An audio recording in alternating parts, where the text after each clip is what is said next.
আমি চুয়াডাঙ্গা জেলার অত্যন্ত নিভৃত এক পল্লী গ্রাম আলমডাঙ্গা উপজেলার থেকে এসেছি। আমি মূলত পেশাগতভাবে কবি নই, তবু দুই এক লাইন কথার মালা সাজাতে চেষ্টা করেছি।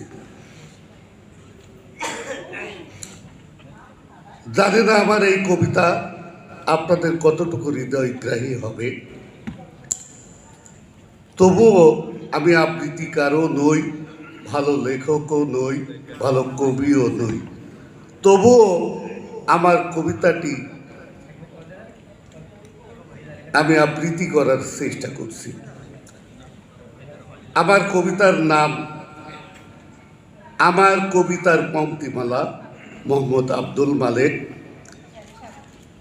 আমার কবিতার পংক্তিমালাগুলো আজ আমাকে আহত করছে।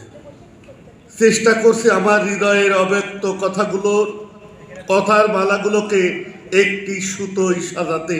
বারবার ছিঁড়ে যাচ্ছে সুতা, ভেঙে যাচ্ছে সুচ, ফুরিয়ে যাচ্ছে কলমের কালি, ছিঁড়ে যাচ্ছে কাগজ, তবুও পারছি না লিখতে।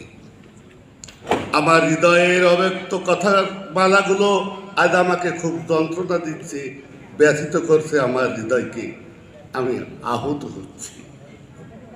সত্যি আজ আমি বড় ক্লান্ত, শ্রান্ত, ডানা ভাঙা শঙ্খ শিলের মতো ছটফট করছি। আমার কবিতার ঘুম পোকারা আজ আমাকে বড্ড কুরে কুরে খাচ্ছে। আমি আর পারছি